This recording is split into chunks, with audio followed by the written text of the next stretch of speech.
नमस्कार. आज मी बनवणार आहे मसाला पापड. त्यासाठी 2 किलो उडीद डाळ दळून आणलेली आहे.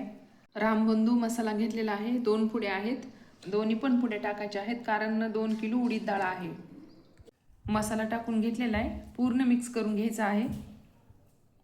1 किलोला 1 पुडी टाकायची आहे, तर मी 2 पुडी टाकलेल्या आहेत कारण 2 किलो डाळ आहे. घट्ट असं मळून घ्यायचं आहे, पातळ नाही घ्यायचं.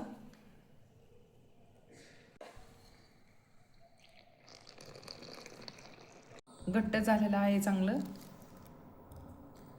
पापड बनवण्यासाठी घट्टच पीठ बनवून घ्यायचं आहे कारण घट्ट पीठ बनवल्यास पापड चांगले येतात. 3 तास कॅरी बॅगमध्येच ठेवून द्यायचं आहे.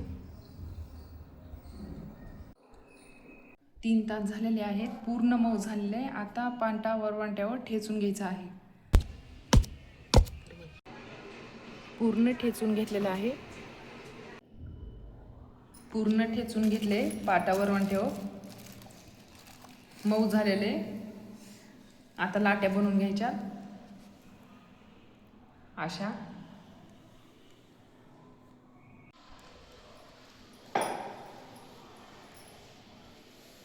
अशा लाट्या बनवून घ्यायच्यात. असेच लाटून घ्यायचेत. असेच पापड सगळे लाटून घ्यायचे आहेत. थोडेसे सुकलेले आहेत ते असे जमा करून ठेवायचे आहेत. नंतर उन्हामध्ये वाळून घ्यायचे आहेत. पूर्ण पापड बनवायचे झालेले आहेत.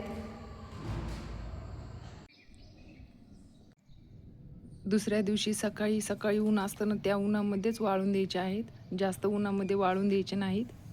अर्धा तासच वाळून द्यायचे आहेत, जास्त वेळ वाळून द्यायचे नाहीत. अर्धा तासच उन्हामध्ये पापड ठेवलेले आहेत. जास्त वेळ उन्हामध्ये पापड ठेवले की पापड मोडतात. कलर पण पिवळा आलेला आहे. छान पापड झालेले आहेत. तळून घ्यायचे आहेत. तेल गरम करून घ्यायचं आहे. तेल गरम झालेलं आहे. तळून झालेला आहे पापड.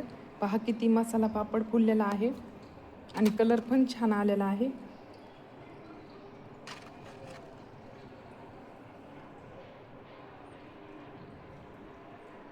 छान असा पापड झालेला आहे.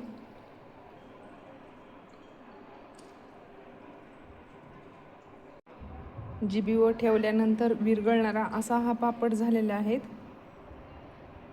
खूप मऊ पापड झालेले आहेत.